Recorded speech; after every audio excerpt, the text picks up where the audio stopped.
आपके साथ शुरुआत करना चाहती हूँ दर्शन सिंह नेगी साहब, क्योंकि इंग्लैंड हो उसके बाद अमेरिका भी चलेंगे, ज्यादातर जो देश है वो यही कह रहे हैं कि एक कंसेंसस पर पहुंच गए और वो भी अर्लियर देन एक्सपेक्टेड।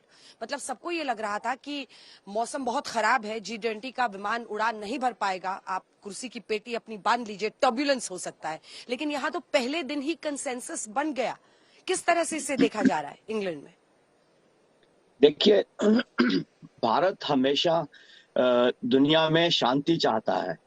जब से हिस्ट्री शुरू हुई है, भारत ने कभी किसी पे हमला नहीं किया है, कभी किसी के साथ झगड़ा नहीं किया है। सो इसलिए मैं ये जानता हूं कि भारत ने जो किया है, जो मोदी जी ने जो किया है, पूरी दुनिया को एक साथ, सबके लिए, सबका साथ सबका विकास लेके चले हैं, जिसमें हर कोई आदमी ने ये सोच लिया कि हाँ, जो भारत चाहता है, जो आज तक नहीं हुआ है G20 में, कभी भी किसी देश ने ये नहीं किया जो मोदी जी ने, जो भारत ने जो किया है, कि सबका साथ, हम सबको साथ लेके चल रहे हैं, एक दुनिया, एक परिवार और एक भविष्य। ये सबसे बड़ा संदेश था और इसलिए हर कोई इस चीज के लिए सहमत हुआ है। एंड ये चीज सबसे बहुत बड़ी है। अगर 3-4 लाइनों में आप अपना पूरा टेक, जो थीम था वो तो लोग समझ गए हैं और उस पर लंबी चर्चा हो गई है, जो आउटकम हुआ है, 112 कुल आउटकम रिपोर्ट्स आए हैं, जो अपने आप में एक रिकॉर्ड है G20 समिट्स के लिए। इसे कैसे देख रहे हैं आप, जो डिक्लेरेशन पहले दिन ही मुमकिन हो पाया?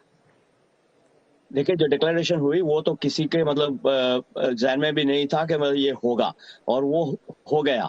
बहुत बड़ी बात है कि हर किसी ने उसमें सहमति दी है।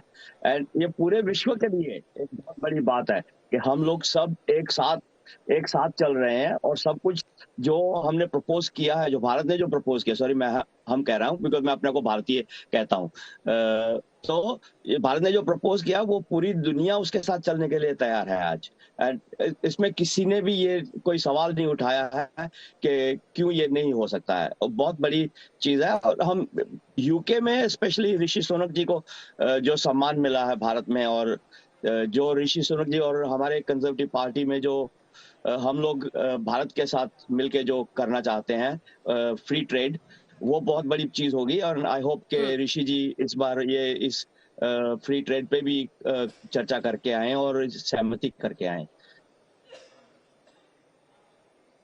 बिल्कुल, बायलैटरल तो हो गया है, फ्री ट्रेड एग्रीमेंट को लेकर कोई बड़ी बात अभी तक कही नहीं गई है, लेकिन इंतजार रहेगा कि क्या उस पर होता है। जो बायलैटरल ऋषि सुनाक के साथ है उस पर भी नजर, और वो मंदिर गए, अक्षरधाम मंदिर यहाँ पर गए, उसकी तस्वीरें खूब वायरल हो रही हैं अपनी पत्नी अक्षता के साथ। अपने हिंदू धर्म को लेकर उन्हें गर्व होता है, वो जब भी भारत आते हैं मंदिर जाने की बात उन्होंने की थी, उनका परिवार हमेशा जाता है और इस बार वो आए तो वो भी मंदिर गए।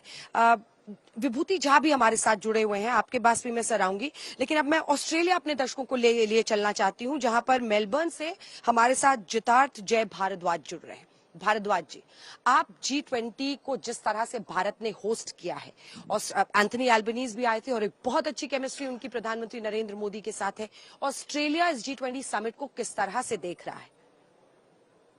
देखिए अंजना, अगर बिजनेस के सेक्टर्स में कहा जाए तो शायद ऑस्ट्रेलिया से ज्यादा एंथुसियास्टिक कोई भी ग्रुप नहीं था दुनिया का भारत में बिजनेस 20 में पार्टिसिपेट करने के लिए।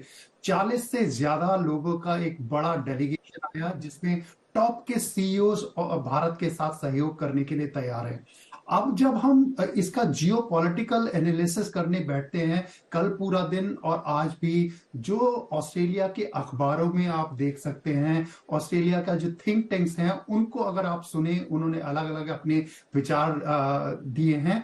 वो सभी ये कह रहे हैं कि ये एक बहुत सिग्निफिकेंट काम किया है भारत ने, ना केवल उन देशों को G20 के मंच पर असरदार तरीके से रिप्रेजेंट किया, बल्कि उनको एक चेयर भी दिलवा दी अफ्रीकन यूनियन के माध्यम से।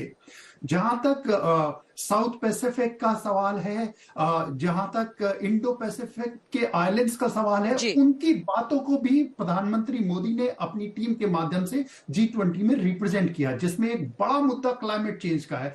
तो ऐसा लगता है कि भारत बेहद कामयाब रहा उन देशों की आवाज को G20 में मुखर तौर पर रखने में और उस पर एक्शन भी करवा लेने में।